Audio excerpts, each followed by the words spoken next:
Hello, നമസ്കാരം. ഞാനിന്ന് പറയാൻ വന്നത് നമ്മുടെ മുഖ്യമന്ത്രി വി ഡി സതീശൻ സാറിനെ കുറിച്ച് ഒരു രണ്ട് വാക്ക് പറയണം എന്ന് ഞാൻ വിചാരിക്കുന്നുണ്ട്. അത് പറയാൻ വേണ്ടിയാണ് ഞാനിപ്പോൾ വന്നിരിക്കുന്നത്. വിമർശിക്കാൻ നിൽക്കുകയാണെങ്കിൽ നമ്മളുടെ മീഡിയയിൽ മുഴുവൻ വിമർശിക്കാനേ ഉള്ളൂ. കാരണം 14 വയസ്സായ സഹോദരിയെ ഗർഭിണിയാക്കി. അതിന് വിമർശിക്കണ്ടേ? വേണം. 6 പേരെ സൈനൈഡ് എടുത്ത് കൊന്ന ജോളിനെ പരീക്ഷ എഴുതാൻ കൊണ്ടുപോകണു. അതിന് വിമർശിക്കണ്ടേ? അങ്ങനെ ഒരുപാട് പ്രശ്നങ്ങൾ നമ്മുടെ മീഡിയ തുറന്നു നോക്കിയ പ്രശ്നങ്ങൾ മാത്രമേ ഉള്ളൂ. ഒരു നല്ല വാർത്ത ഒന്നും കാണാനില്ല. പിന്നെ ഒന്നുകൂടി ഞാൻ പറയാൻ ആഗ്രഹിക്കുകയാണ്, ഈ മഴക്കാലത്ത് ഒരുപാട് ഭാഗത്ത് ഭൂമി കുലുക്കവും മലയിടിഞ്ഞ് വീഴലും നദികൾ കവിഞ്ഞൊഴുകലും അതിൽ ഒരുപാട് പാവപ്പെട്ടവർ എന്നെ പോലെ, ഞാൻ പാവങ്ങളാണ്, അതിന് ഏത് പാർട്ടി ആയിക്കോട്ടെ ഇല്ലെങ്കിൽ ഏത് ജാതി ആയിക്കോട്ടെ എന്തോ ആയിക്കോട്ടെ, എന്നെപ്പോലെ പാവപ്പെട്ടവർ, അതിനെക്കുറിച്ചൊരു 4 വാക്ക് എനിക്ക് പറയാതിരുന്നാൽ ശരിയാകില്ല.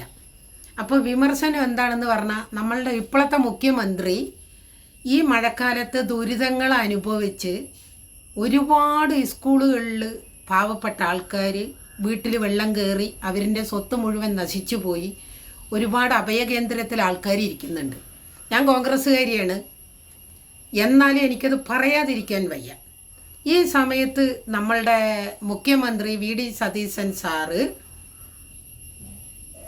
എവിടെയോ പോയൊരു വിരുന്നുണ്ണാൻ പോയിരിക്കുകയാണ്. സദ്യകൾ ഇങ്ങനെ വട്ടത്തിൽ വെച്ചിട്ടുണ്ട്. ഒരുപാട് നേതാക്കന്മാർ അതിൻ്റെ ചുറ്റും ഇരിക്കുന്നുണ്ട്. ഭക്ഷണം കഴിക്കുന്നതാണ് കാണിച്ചിരിക്കുന്നത്. അപ്പോൾ എൻ്റെ ചോദ്യം, മുഖ്യമന്ത്രി സാർക്ക് ഭക്ഷണം കഴിക്കണ്ടേ? കഴിക്കണം. ഭക്ഷണം കഴിക്കാതെ ആർക്കും ജീവിക്കാൻ വഴിയില്ല. അതിനു വേണ്ടിയാണല്ലോ നമ്മൾ ഇത്രയും കഷ്ടപ്പെടുന്നത്. ഓക്കെ, പക്ഷേ അവിടെ തെറ്റുപറ്റിയത് മുഖ്യമന്ത്രി സാറിനും നമ്മുടെ ഭരിക്കുന്ന മുഖ്യമന്ത്രിക്കും എവിടെയാണ് തെറ്റുപറ്റിയെന്നറിയോ? ഒരുപാട് പാവപ്പെട്ട ആൾക്കാർ അഭയകേന്ദ്രത്തിൽ താമസിക്കുമ്പോൾ നിങ്ങൾ അവിടെ പോയിട്ട് ആ പാവപ്പെട്ട അമ്മമാർ, അച്ഛന്മാർ, കുട്ടികൾ, ഗർഭിണികൾ, സ്ത്രീകൾ എല്ലാവരും ഭക്ഷണം കഴിച്ചോ എന്ന് ചോദിക്കാനുള്ള ഒരു മര്യാദ മുഖ്യമന്ത്രി എന്തുകൊണ്ടാണ് കാണിച്ചില്ല? അത് കാണിക്കണമല്ലോ. കാരണം നിങ്ങൾ ഞങ്ങളുടെ വോട്ട് വാങ്ങിയിട്ടാണല്ലോ ഇപ്പോൾ ആ സീറ്റിൽ കയറിയിരിക്കുന്നത്, മുഖ്യമന്ത്രി ആയത്. 10 കൊല്ലം നമ്മളുടെ പിണറായി വിജയൻ സാറ് ഭരിച്ചത് ശരിയല്ല എന്നും പറഞ്ഞ് ഇപ്പോൾ നമ്മളെ കോൺഗ്രസ്സിലെ ആളിനെ തിരഞ്ഞെടുത്ത് മുഖ്യമന്ത്രി കസേരയിൽ ഇരുത്തിയിരിക്കുന്നത് ഈ പാവപ്പെട്ട ജനങ്ങളാണ്. നമ്മളുടെ അഭയകേന്ദ്രത്തിൽ അഭയമായി പോയിരിക്കുന്നത്. അപ്പോൾ മുഖ്യമന്ത്രി സാറായാലും ആഭ്യന്തരമന്ത്രി സാറായാലും ഇല്ലെങ്കിൽ വേറെ ആരായാലും MLA ആയാലും MP ആയാലും ആരായാലും അഭയകേന്ദ്രത്തിൽ ഇരിക്കുന്ന പാവപ്പെട്ട അമ്മമാരും അച്ഛന്മാരും ഭക്ഷണം കഴിച്ചോ? അവർ പട്ടിണിയാണോ കിടക്കുന്നത്? അവർക്ക് ഇടാൻ ഡ്രസ്സുണ്ടോ? അവർക്ക് ഇടാൻ കഴിക്കാൻ ഭക്ഷണമുണ്ടോ? അത് അവിടെ എത്തിച്ചിട്ടുണ്ടോ? അത് ഉണ്ടാക്കി കൊടുത്തിട്ടുണ്ടോ എന്നൊക്കെ നോക്കേണ്ട ഒരു ചുമതല നമ്മുടെ മുഖ്യമന്ത്രിക്ക് ഉണ്ട്. എനിക്ക് പിണറായി സാറിനെ ഇഷ്ടമല്ല, എനിക്കിഷ്ടമുള്ള മനുഷ്യനല്ല. പക്ഷേ എങ്കിൽ പോലും ഇതുപോലെയുള്ള അവസരങ്ങളിൽ അവരുടെ ആൾക്കാർ ഭക്ഷണം ഉണ്ടാക്കി കൊടുക്കുന്നതും കണ്ടിട്ടുണ്ട്, അവർക്ക് കൊടുക്കുന്നതും കണ്ടിട്ടുണ്ട്. അതിൽ പല പരാതികളും ഉണ്ടായിട്ടുണ്ട്. എല്ലാം ശരി തന്നെയാണ്, അതൊക്കെ ഞാൻ സമ്മതിച്ചു തരുന്നു. പക്ഷേ ജനങ്ങൾ തിരഞ്ഞെടുത്ത് 5 വർഷം നമ്മൾക്ക് കോൺഗ്രസ്സുകാർക്ക് ഭരിക്കാൻ കേരളം തന്നിട്ടുണ്ടെങ്കിൽ അവരിൻ്റെ കഷ്ടതകളും അവരിൻ്റെ ബുദ്ധിമുട്ടുകളും എല്ലാം അറിയണം. അവർക്ക് വേണ്ട സഹായങ്ങൾ ചെയ്തു കൊടുക്കേണ്ടത് ഇപ്പോൾ ഭരിക്കുന്ന കോൺഗ്രസ്സിലെ മുഖ്യമന്ത്രിയാണ്. മുഖ്യമന്ത്രി നേരിട്ട് പോയിട്ട് അവർക്ക് ഭക്ഷണം ഉണ്ടാക്കി കൊടുക്കുക എന്നുള്ളതല്ല. ഓരോ അഭയകേന്ദ്രത്തിലും പോയിട്ട് അവർക്ക് ഭക്ഷണം കൊടുക്കുന്നുണ്ടോ, കൊടുക്കാനുള്ള സാധനങ്ങളുണ്ടോ, അതിന് സാധനങ്ങൾ ഇല്ലെങ്കിൽ നമ്മൾ എന്ത് ചെയ്യണം, ഇല്ലെങ്കിൽ അതിനുള്ള ആൾക്കാരെ വെക്കണം. അതൊക്കെയാണ് ചെയ്യേണ്ടത് മുഖ്യമന്ത്രി.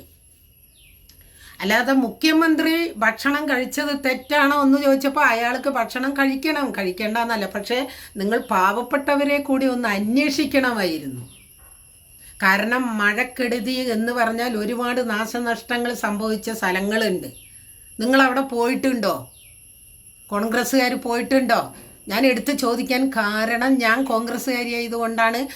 നിങ്ങൾക്കൊരു ഭരണം ഈ ജനങ്ങൾ തന്നിട്ട് അത് ശരിക്കും നിങ്ങൾക്ക് ഭരിക്കാൻ കഴിഞ്ഞില്ലെങ്കിൽ അത് കോൺഗ്രസ്സുകാരൻ്റെ തോൽവിയാണ്. ഇത്രയും ഞാൻ രോഷം കൊള്ളണമെങ്കിൽ ഞാൻ കോൺഗ്രസ്സുകാരി ആയതുകൊണ്ട് നിങ്ങൾ ചെയ്യുന്നത് തെറ്റാണ് എന്നാണ് ഞാൻ പറയുന്നത്.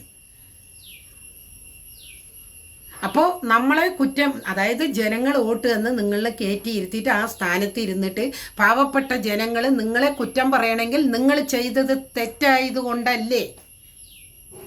നിങ്ങൾ അന്വേഷിച്ചോ? വീടുകൾ പോയവിടെ അന്വേഷിച്ചോ? മരിച്ചവിടെ പോയിട്ട് അന്വേഷിച്ചോ? അല്ലാതെ വെറുതെ നമ്മുടെ കോൺഗ്രസ്സുകാർ മുഖ്യമന്ത്രിയാണെന്ന് പറഞ്ഞിട്ട് എവിടെയെങ്കിലുമൊക്കെ പോയിട്ട് നമ്മുടെ കതർ ഷർട്ടിൻ്റെയും കതർ മുണ്ടിൻ്റെയും ഭംഗി കാണിച്ചത് കൊണ്ട് ഇനി നിങ്ങൾക്ക് ഭരണം കിട്ടുമെന്ന് വിചാരിക്കേണ്ട. ഭരണം കിട്ടണമെങ്കിൽ ഇതുപോലെയുള്ള പാവപ്പെട്ടവരെ സഹായിക്കണം. മനസ്സിലാവുന്നുണ്ടോ?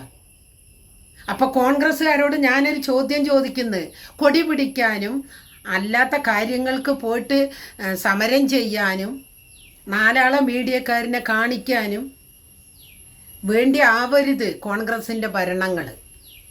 മറ്റുള്ള പാർട്ടിക്കാർ ചിരിക്കാനുള്ള ഇട കോൺഗ്രസ്സുകാർ കൊടുക്കരുത്. നിങ്ങൾ കൊടുക്കുന്നത് നിങ്ങളുടെ കയ്യിലിരിപ്പ് ശരിയല്ലാത്തത് കൊണ്ടാണ്. നിങ്ങൾ ഇത്രയും പദാർത്ഥങ്ങൾ വെച്ചിട്ട് മുഖ്യമന്ത്രി ഭക്ഷണം കഴിക്കുമ്പോൾ ഒരുപാട് വയറുകൾ ഭക്ഷണം കഴിക്കാതെ അഭയ കേന്ദ്രത്തിൽ ഇരിക്കുമ്പോൾ തീർച്ചയായിട്ടും അതിൽ സങ്കടം ഞാനും കൂടി പങ്കുകൊള്ളുന്നുണ്ട്. അത് ഏത് പാർട്ടി ആയിക്കോട്ടെ, വിശപ്പ് എല്ലാവർക്കും ഒന്നാണ്.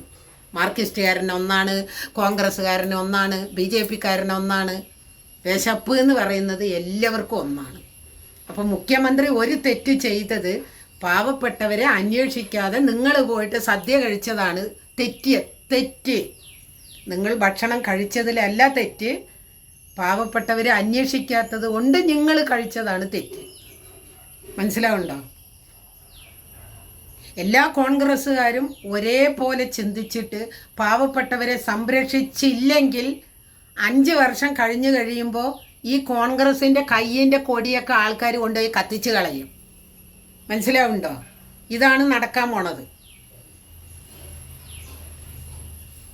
അപ്പോൾ ഒരുപാട് കാര്യങ്ങൾ കോൺഗ്രസ്സിൽ വീഴ്ച പറ്റിയിട്ടുണ്ട്. ആ വീഴ്ചകൾ നിങ്ങൾ നികത്താത്തോടത്തോളം കാലം നിങ്ങൾക്ക് 5 കൊല്ലം കഴിയുമ്പോൾ ഈ ജനങ്ങൾ കാർക്കിച്ച് തുപ്പും നിങ്ങളുടെ മുഖത്ത്. അപ്പോൾ ഇതെല്ലാം നിങ്ങൾ ഷെയർ ചെയ്യണം. ഇതിന് അഭിപ്രായങ്ങൾ എഴുതി അറിയിക്കണം. ഇനി ഞാൻ കോൺഗ്രസ്സുകാരിയാണ്, ഏതെങ്കിലും ഒരു കോൺഗ്രസ്സുകാരി എന്നെ തെറി പറഞ്ഞിട്ട് വന്നിട്ടുണ്ടെങ്കിൽ ഞാൻ അവരുടെ വീട്ടിൽ വന്ന് അടിക്കും ഞാൻ. കാരണം അത്രയും ദേഷ്യം എനിക്ക് വരുന്നുണ്ട് ഓരോ അമ്മമാരും ഓരോ സങ്കടങ്ങൾ പറയുമ്പോൾ. അപ്പോൾ ഇത് 10 മിനിറ്റ് ആയതുകൊണ്ട് ഞാൻ നിർത്തുന്നു. ഇപ്പോഴെങ്കിലും മുഖ്യമന്ത്രി സാർ ഒന്ന് പോയിട്ട് എല്ലാ പാവപ്പെട്ടവരിനെയും ഒന്ന് അന്വേഷിച്ചിട്ട് അവർക്ക് വേണ്ടത് ചെയ്തു കൊടുക്കണമെന്ന് ഞാൻ താഴ്മയോടുകൂടി അപേക്ഷിക്കുന്നു. ഓക്കെ.